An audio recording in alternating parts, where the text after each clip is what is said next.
time to take a look at the week in review, where we take a look at the biggest stories that have been making headlines since Monday till date. And we're starting off with Mark Bichachi. Do you want to say yes, briefly, this is what I want to say. Yeah.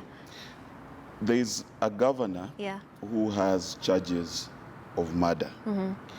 When the court ruled, they restricted him from accessing the scene of the murder and the places associated with the evidence of that murder. Right. You've not seen him going to court and saying that that needs to be overturned because that tree and whatever it is important to him. Now, for us to turn around and say that Waititu is kind of special and he needs to access his crime scene is nonsensical.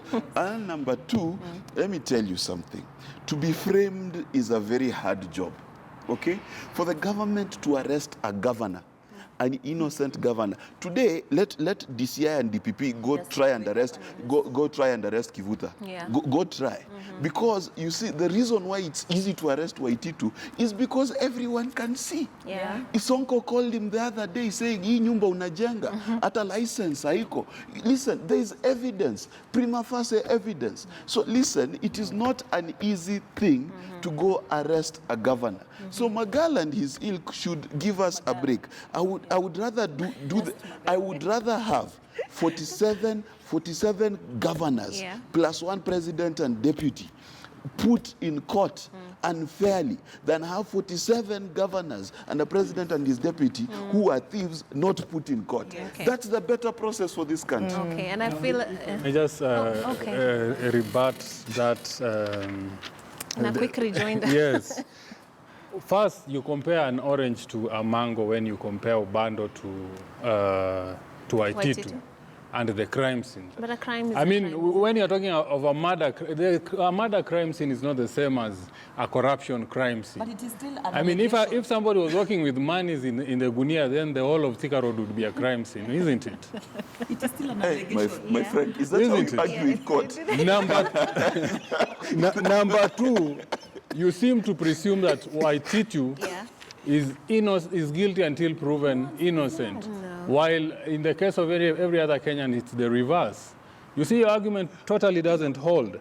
What I'm saying is guilty? We know prosecutorial powers are abused in this court, in this country. We know even the outgoing Auditor General was almost arraigned in court on trumped-up corruption charges just because he was flagging out corruption instances. That is how bad it can get. Of course, I don't question. We all know Babayao. We know his character. So he's convicted. He's one of those clients who is already guilty by the time he walks into your office. I don't need to say. Can we move to another topic? He's made my point. Let's continue. I've done so. Just I to think be I've done so clear, effectively. Governor Waititu is innocent until proven guilty. That is what. And that's why we said prima facie evidence. We did not say guilt. We said prima facie evidence. Now that's the major sentiments coming off of this panel. Now let's move on to another topic because we won't finish this today. Let's talk about the ongoing census. A lot of concern is coming up because of the safety of enumerators. We had reports of one of the enumerators being gang raped after being dropped off home after the whole exercise, and then a house, as we have reported earlier in the bulletin, that was housing census enumerators was attacked, and 2 of them were shot dead, while one was shot, a female enumerator was shot in the right foot. And this is all in line of business, and this was a major concern before even the whole exercise started, and now we are seeing that the concerns were valid, particularly in certain areas of the country. Others have been pretty safe and everything has gone on successfully. So, Dr. Mutie, what do you feel about this? Yeah, thank you. I think that's a huge debate for us today. And the issue of census I want to say the security challenges that perhaps some of them have met are just normal expected issues that, will be encountered by these people if proper security mechanisms are not put in place. And I do, wish to appreciate the role that the government has put in place, because if it was not what the government has done today in terms of enhancing security, the problem would be much more, chaotic than we have seen. But these could be some isolated cases that perhaps we have seen today. But looking at the bigger picture today, I think Now, before you get into the bigger picture, shouldn't it be that, given that projections in certain areas is that it's not safe, shouldn't more attention have been given? You see, what I know is that because I've actually participated in this exercise before in the run to 2009 census, and I know the kind of security measures that the government puts in place until sometimes you realize that some instances become just unfortunate because sometimes crime and violence do not, manifest themselves in a way that you're able to tame them earlier. But this one looks like an isolated case, because if there was that kind of blanket kind of laxity by the government not to offer security, to me there would be a lot of cases like this one. But this being 2 or 3 cases, I think in a whole country, I think to me perhaps it's just unfortunate. And I want to say that the government, in terms of security, I'm not speaking on behalf of it, could earn at least a B plus in terms of on this one. But again, I do not want to lose this point going forward. Yeah. The bigger picture of census, of course, is to aid the government in terms of planning and budgetary resources allocations. And the issue of, for example, of Wajir, where politics seems to have also crept in, where numbers are being ballooned, where numbers seem to be exaggerated. To me, I think it's unfortunate, because it was already a precedent that had been set in the 1999 census elections. Remember, the Somali community brought a huge sort of discourse when it comes to statistics, where the numbers in the run to 1999 census was 960,000. Then 10 years down the line in 2009, it became 2.3. So it brought that huge outcry. Why the sudden surge in terms of numbers? Because we have started using numbers as a tool to resource mobilize. We have started using statistics as a tool to allocate resources within the country. And therefore, if politicians have seen this as a loophole that they can use to exaggerate the numbers, that's why the trend is continuing. But I want to say that it's improper. It's not right to exaggerate numbers so that you can, gain political mileage out of it. The best practice is work with the numbers that are there. The government has a way of, creating that equalization, situation, so that everybody, no matter how minority you are, no matter how you feel, underprivileged, somehow the government works to give you something. Absolutely. On my part, I'm really concerned about this insecurity instances. I was really sad when I had a story of something which happened in Nyanza, where a lady was gang raped, and the government, instead of owning up, went ahead to suspend the supervisor, her supervisor, as if the supervisor was supposed to provide security. There have been many other instances. I'm not sure about the details of that one, but perhaps I don't know how complicit he was. His all failure, the same. What could he have done? When you talk of gang rape, these are hardcore gangsters that you cannot do anything about. And there have been many other instances. And the government reassured Kenya, and this is where I lose trust, or where I lose trust with my government. Whenever it comes out strongly and says security will be provided, then at the end of the day we hear that people have been hurt, while going on about discharging government duties.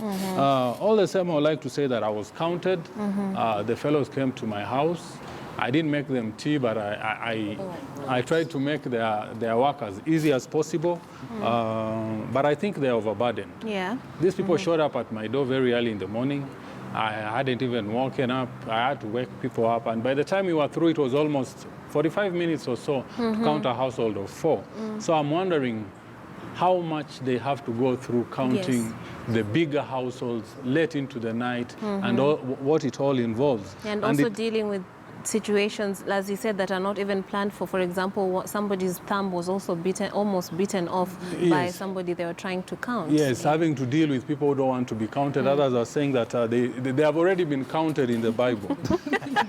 And I think the Kenya National Statistics Bureau wasn't sufficiently prepared. And this they must take a beating for. They seem not to have been sufficiently prepared, and this has rolled over to their staff members who are now having to deal with huge numbers, and this might have, eventually affect the validity of the count at the end of the day. More so if they are not able to count everyone, or not able to do their work 100% as they're supposed to. Yeah. I mean, I think in some incidences also, Kenyans have a bit of an attitude towards anybody representing the government, I think. Yes, yeah, yes, are we angry at the government? Why do we react in certain ways? I think for me the question which I also have been thinking about a lot is, was there civic education involved in this? You know, I feel like the government assumes all Kenyans understand what this exercise is about, what the intention of the exercise is, how to go about it. This is a public exercise. What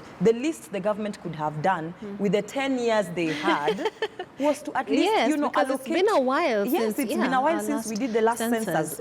10 years later, the least they could have done. But then we are biting them when they come to our house. The least they could have done was at least provide civic education on what this exercise is all about. Do not assume that all Kenyans know why you're counting them. I mean, even the educated ones like us still had questions before the whole process that what is this for? And when you look at, and for me, my biggest concern is that I still will voice it, and I know maybe someone here will oppose me, probably be churchy when he talks after I have talked.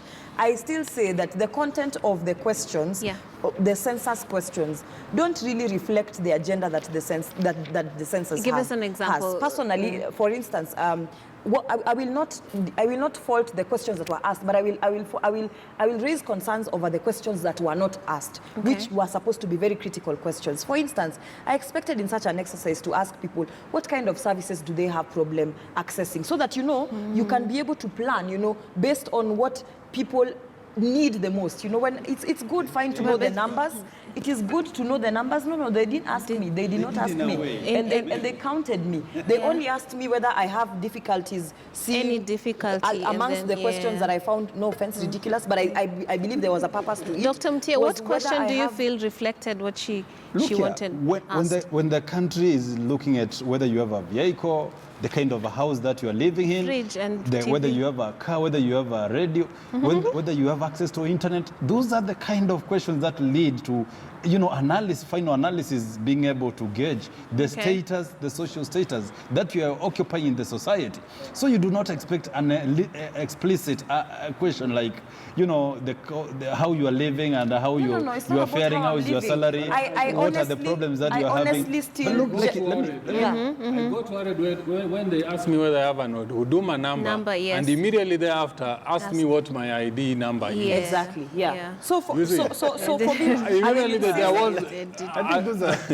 me, I will insist there was lack of civic education on this. People needed to be informed. Sufficient, because there was to some extent. Doubt that. There was, when you see people in Vihiga County climbing on trees, not wanting to be counted. In Kwale County, a woman literally, no, it's not exaggeration. It happened. In Kwale County, finding people pouring hot water on enumerators. So there was lack of sufficient civic education on this, and there was also lack of proper planning in terms of security. In as much as Brian would like to say that these are distant and very small, few incidences that would paint the whole exercise in, you know, isolated incidents, I think we are just lucky that the incidents were not more, because in so many places you would hear people complaining and saying these census enumerators did not seem to have any security accompanying them. They were on their own. You know, young people were being seen in the night walking alone with census jackets, you know. So that is a serious security threat to the young people who committed to conducting this exercise on behalf of the nation. So there was no planning, no proper planning, and second, there was no security, proper security measures put in place. Yes, and that is actually a lack of sufficient preparation, because you see, let me explain something on security. I feel like Brian is an advocate of the government. Just say something. Can we just be logical? How many police officers are in this country? We have 56,000 or something like that. Yes. How many enumerators did we have? In fact, 200 plus thousand. So let's be clear. You can't attach that the issue of security is not an issue of one policeman per enumerator. That's not the case. Security is about intelligence. Yes. It's about this handling the psychology of our people. It's about a lot of things. Number two, even in the best laid plans, many times things go awry because of either the people involved or because of technicalities or because of the weather or some guy has just smoked his bangi and he's decided to do something crazy. Now, let's look at the incidents reports. You're counting 55 million people. And let's say out of all these encounters, you're encountering about 15 to 18 million households. In 15 to 18 million households that you have approached, we are talking about less than 100 stories that have gone awry. I must tell you that this is quite normal. Because if you look at the United States, for example, there are enumerators who've been shot at. Okay? There are government officials who've gone to the bayou to talk to someone and they've literally been shot. So these things happen. Now, I'm not saying that the lives and the health of those people who've been affected do not matter. It does matter a great deal. And as a nation, we deeply regret that that has happened. But that is not the biggest issue. The biggest issue is that we are apparently dealing with a nation of con people that even want to con the country of its numbers. You tell me how there are certain places that are reporting 15, 20 times more. Let me tell you something. When we did the last census 10 years ago, right? Everyone who was above the age of 10 was counted. So you cannot suddenly have brothers and sisters who are above the age of 10. Where did they come from? You understand? And that is the tragedy. And where does the tragedy come from? And this is where we need to land the baby at the feet of the one who owns it. Number one, it is politicians. Politicians who want unfairly to receive better resources. Politicians, listen, this is the other issue. A politician in Nairobi is trying to get 100,000+ people to vote for him to become an MP. Then someone else wants to inflate numbers now so that he can be voted for to become MP by 10,000 people. Is that fair? So again, the people who are chasing these people away, who told them? Isn't it the politicians who told them, oh, please go back to your rural home because Jesus went back to his rural home? It is, listen, the issue with this thing, and I've said from the beginning, that politicians should have stayed away from this thing. It is a matter of counting 1, 2, 3, 4, 5 people. So at the end of the day, let's reduce it to the basics. Number one, the security issue in this country is not an issue of census alone. It is an issue that we need to address the number of police officers and we need to address the reforms that are currently ongoing within the police service, and we need to look at seriously the rate of unemployment among our young people, because that is what is leading to crime. It is not an issue of census. As we were running up to the exercise, what came to my mind, I thought that the Nyumba Kumi that was really hyped a few years ago would have come into play in aiding. That's the problem with Kenyans. The Kenyans disagree with everything. Nyumba Kumi, we almost went to court fighting Nyumba Kumi. And this is the biggest problem with our country. Our country has become a country of saying no to everything. Everything is bad. And that is... Interject on that one about Nyumba Kumi, that if the idea is rolled today, I think it will get a massive backup because thanks to the handshake. Because it would really come into play right now with the counting. You see, right now we are experiencing that tranquility in terms of building bridges, initiatives, doing something. The handshake also inspiring all Kenyans. You know, that kind of breeze Kenyans are enjoying. So everything that comes from being suggested that will benefit Kenyans prima facie, I think to me is going to be supported. I think Nyumba Kumi initiative was mooted at a time when the country was at a huge parity sort of situation and the country could not agree on anything, even if it was so noble. But going forward on the issue of census, again, I think it would be very important for us to ask about ourselves about this question. Kenyans were worried about the ballooning number of citizens in terms of population growth vis-a-vis the kind of resources that we have. Whether the numbers that we are likely to get once the results are out is really able to be sustained by the kind of resources we have. But I wanted to tell them that they do not need to worry at all, because when you go to Britain, Britain is half the size of Kenya, and it has 64 billion citizens. When you go to Germany, Germany is half the size of Kenya, and it has 84 billion citizens. And these countries are boasting... million, sorry. And these countries are boasting as the best economies, and they can even, you know, boast as being imperialists in terms of being able to, you know, monitor and supervise the whole global sort of order. So to me, I think the issue of population and resources, Kenyans do not need to be worried, because they were saying that we need to, you know, start engaging Kenyans on family planning. Kenyans need to reduce on birth rates and so on and so on. Yet we need these numbers. You seem to really be pro-enumeration. I'd love to an answer to Ruth's question. What's your share in all of this? By the way, it's very true. So he's a representative of You're... the No, government. I'm not a government mouthpiece. I'm not standing brave for the government. What I'm saying is that You're just I'm a big believer enthusiastic, and I've really worked with these people before, and I have a huge sense of patriotism for my mother country. Okay, now let's move on to the battle for Kibra, and let's start with you, Bichachi. What do you feel Kibra needs, and who the person who will take this over after the Ken Okoth? What would make them, you know, what message do they have to the people that will make them actually get it? Well, the truth of the matter is this, that the people of Kibra have a very simple job. Get the person who did what Ken Okoth did before he became MP. Look for someone who has the grassroots feel, the person who understands and has a track record of delivering for people. Now, it is a good thing to have name recognition. I've seen certain darlings and certain footballers try to purport that they want to run for that seat. Let me tell you, one of the things that you must admire about Ken Okoth, and which every constituency needs to copy, is the ability that he knew exactly what to do for the people. That the people today do not, we do not know him for work attire, we do not know him for insulting the president, we do not know him for being a fanatic, we know him for doing something. Absolutely. Now, the thing that I find funny is the confusion in Jubilee. Now, that is something that Jubilee needs to address.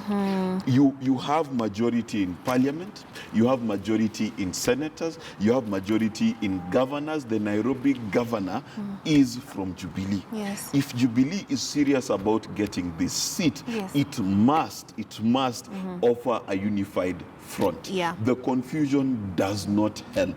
And perhaps it is time for Jubilee to address the issue of who speaks for it. Is it Utumbi or the Secretary General? They need to make up their minds. Absolutely. And there was a clip that made rounds on social media and, of course, in the news outlets, where the guy you've mentioned, Chris Darlin, bent the knee, so to speak, and kissed the ring. And is it key to, getting support in Kibra? Because it has been touted as ground zero for ODM support. Now, let's take a look at that clip before we continue with this. Nakuomba na nakusihi. Mimi ni kijana wako kwa kutoka hapa chini. Naomba unishike mkono. Tulia usikie. Naomba unishike mkono, na wana Kibra wakubali mimi nishikwe mkono na wewe. Nimesikia kuna vijana wengi sana kule bunge wanapiga baba. Niruhusu mimi kijana mwenzao niende nipigane nao kule. Wewe uangalie 2022. Hakuna mtu yeyote baba ambaye atasonga karibu na wewe nikiwa mimi niko. Kabla wafikie bwana Sifuna, kabla wafikie bwana Ladwa na kila TJ wote. Babu yuko hapa na mimi niko hapa. Wacha tupigwe risasi, wewe ubaki tuongoze 2022. Na mimi naomba sana unishike mkono baba. Asante sana na Mungu akubariki. Asanteni sana. The whole entire panel is cringing at that clip. What do you think about this? Just allow me my 10 seconds. Okay. Number okay, one, 10. Chris Darling is older than me, so I don't know which kijana he's talking about. Number two. Listen, we do not want people who defend Raila. That's not who you are representing. Okay? Raila went to prison. I don't know how many bullets you can catch for him. He's look. Did you see Raila's face? Yeah, he was Chris Darling. unimpressed. Chris Darling. Yeah. You are an embarrassment to gosh. every young person in this country. You are the reason why leadership has failed, and you've just epitomized the cult of personality that needs to end in this country. And trust me, if anyone votes for you, they'll have made the biggest mistakes of their lives. Wow, Ruth. So for me, first of all, I have been trying to avoid watching that clip. I have never watched the full Finally, clip. you have. In fact, you have made me so uncomfortable.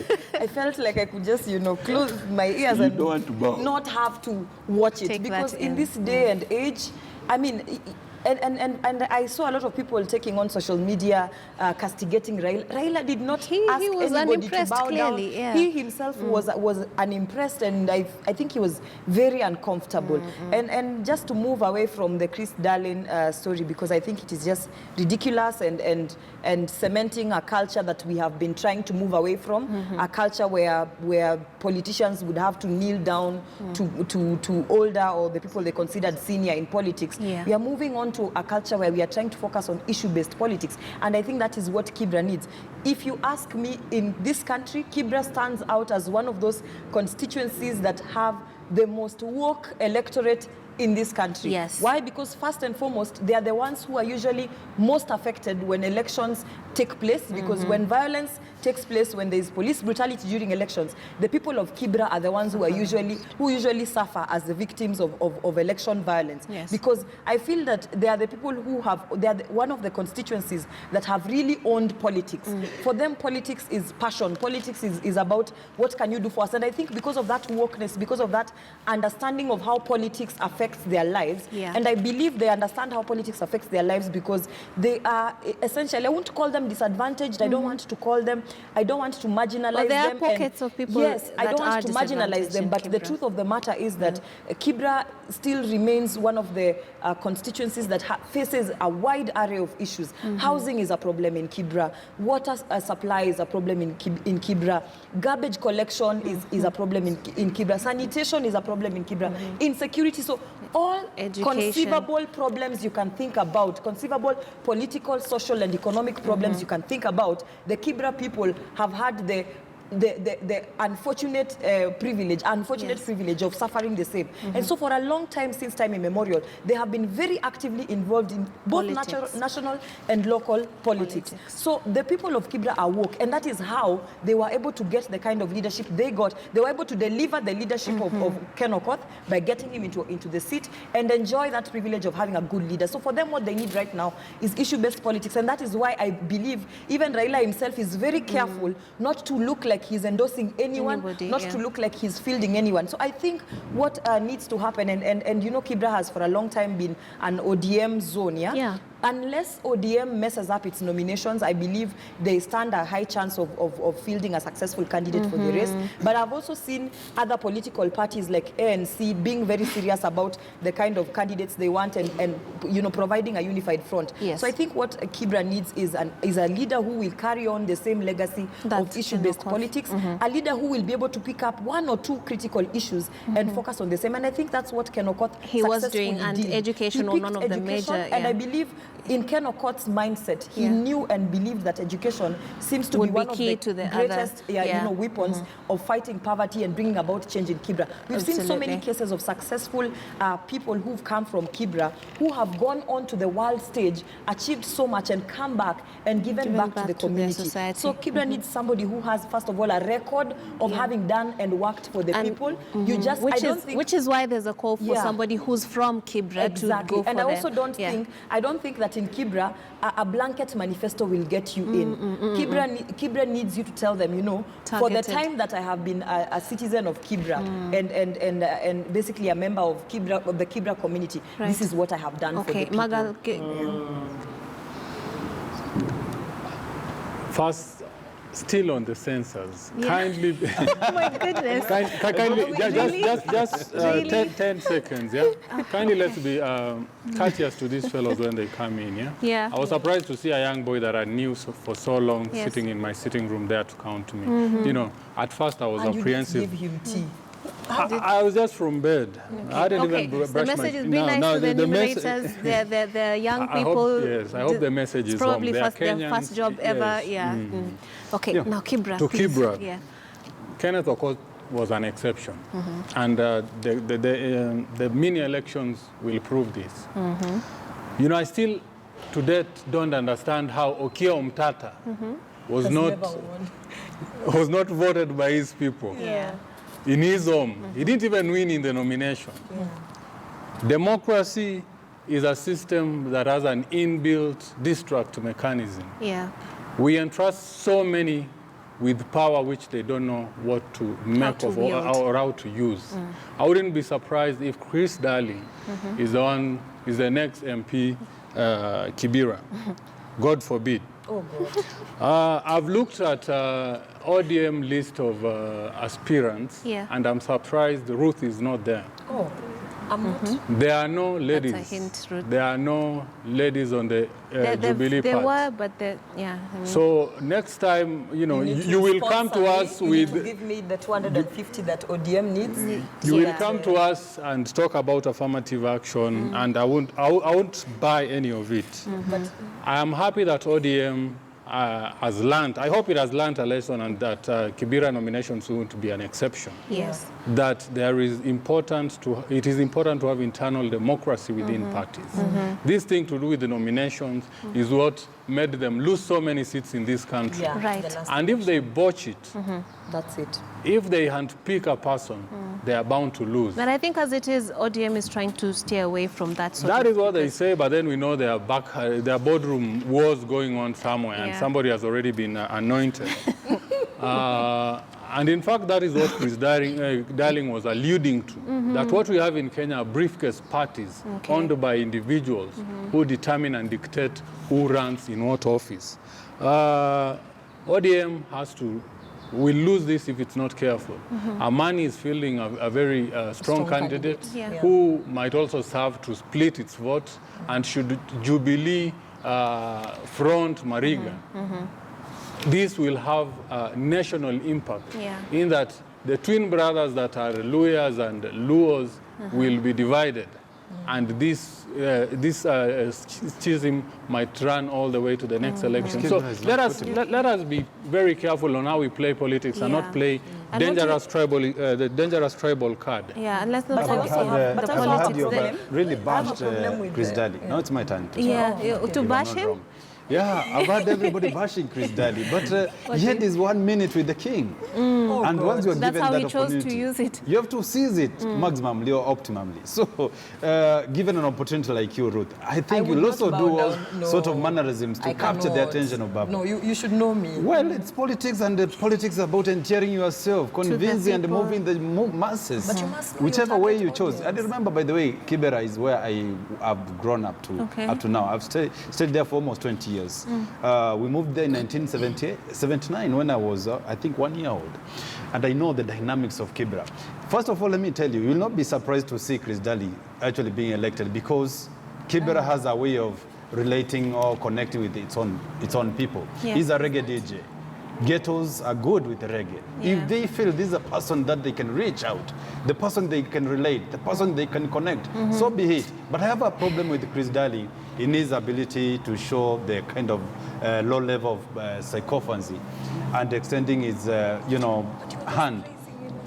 No, it's okay. You were just Let me praising finish him up. a second ago. Yeah, by the way, of course, I'm giving the two sides of the coin. And to his point, I feel Yes. like this sort of tactics, while we would disrespect it Yes. thoroughly, So what I'm saying- there are people who actually Who were also, amazed by this. Yeah. They feel so much attached to him. So when you debate, I'm giving the two sides of the coin. I am not pro Chris Daly. I'm not against him. I'm just, debating in an impartial manner. Yes. So what I'm saying is that, as Bichach had said, Mark Bichach had said before, that gone are those days when, you would kneel down to somebody so that he cannot say that we are going to negate the democratic path of fair nominations and hand out this direct nomination ticket to someone.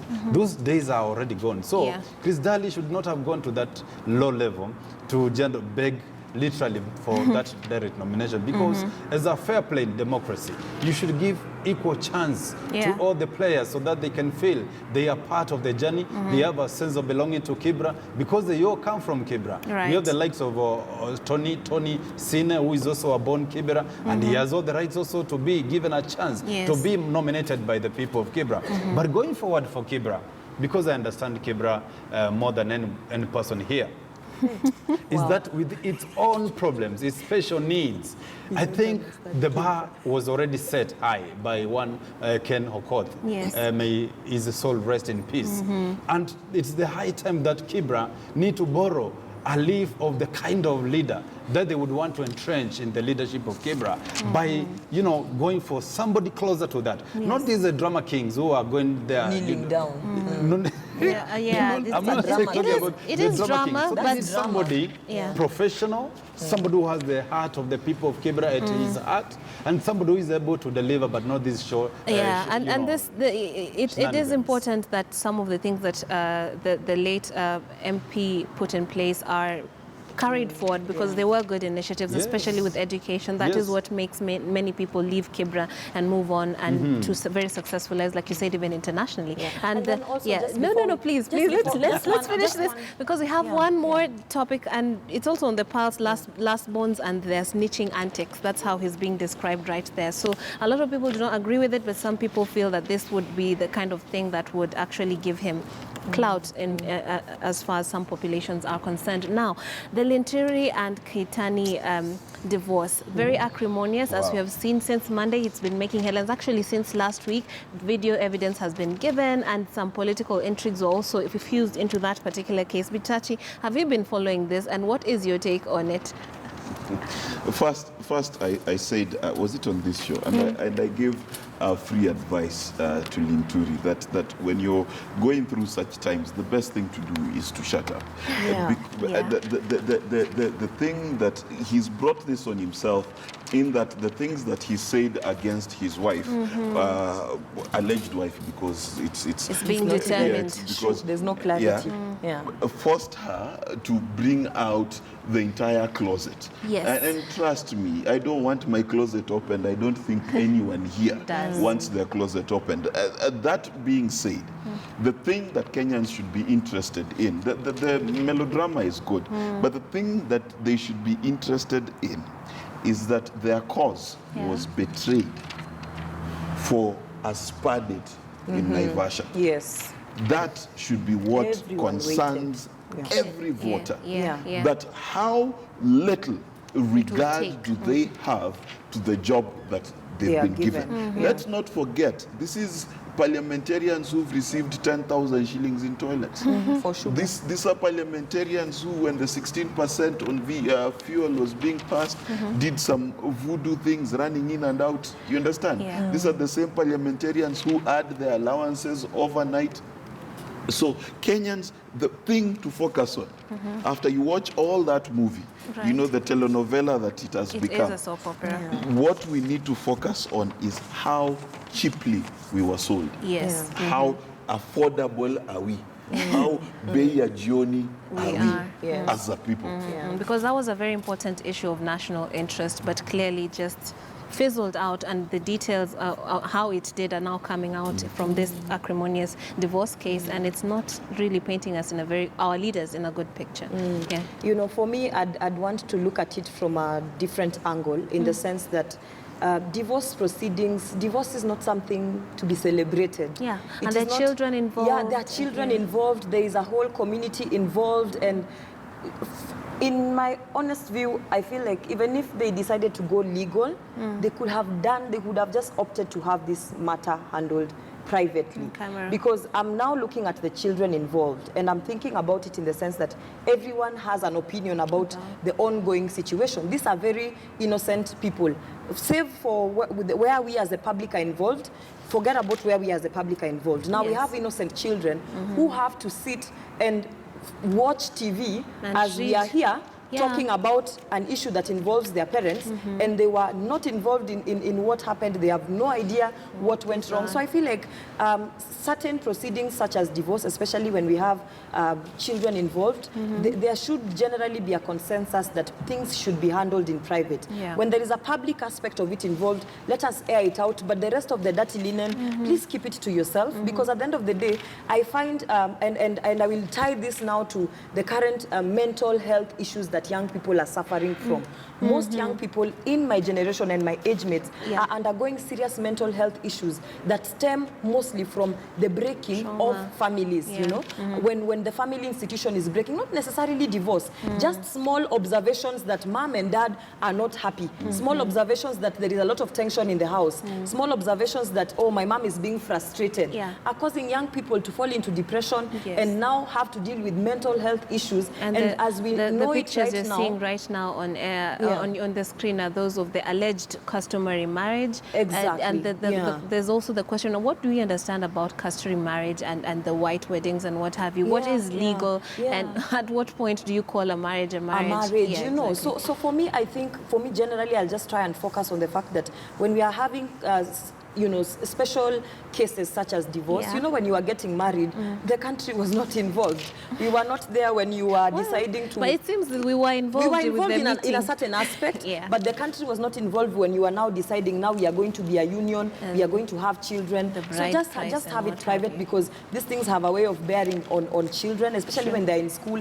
and everyone is talking about you. And we still ask ourselves why a lot of young people are committing suicide in this day and age. And some parents even ask themselves, what is going on? Because some of these children are coming from well-to-do families. So the parents are thinking, oh, I'm giving you everything that you deserve to be given. I am giving you everything that you need. So why would you even be undergoing depression? Not understanding that what happens, the unity or the strength of a family weighs in on what happens to these children at the end of the day. Some of them, I'm sure, are undergoing bullying right now on social media and the cyberspace. And this is something that we also need to address, the fact that there is a lot of bullying that is going on within, you know, the social media space. So when you make these issues public, you even aggravate, you know. And then also I feel that the other issue that is coming up is, does the law's protection for the vulnerable in the society? Because when we look at the allegations that Mary Kaitani is putting forward and saying, oh, she invested this amount of money, and then someone is alleging that there was even a traditional ceremony and somebody now decides we are not married, you know. So now Mary Kaitani can afford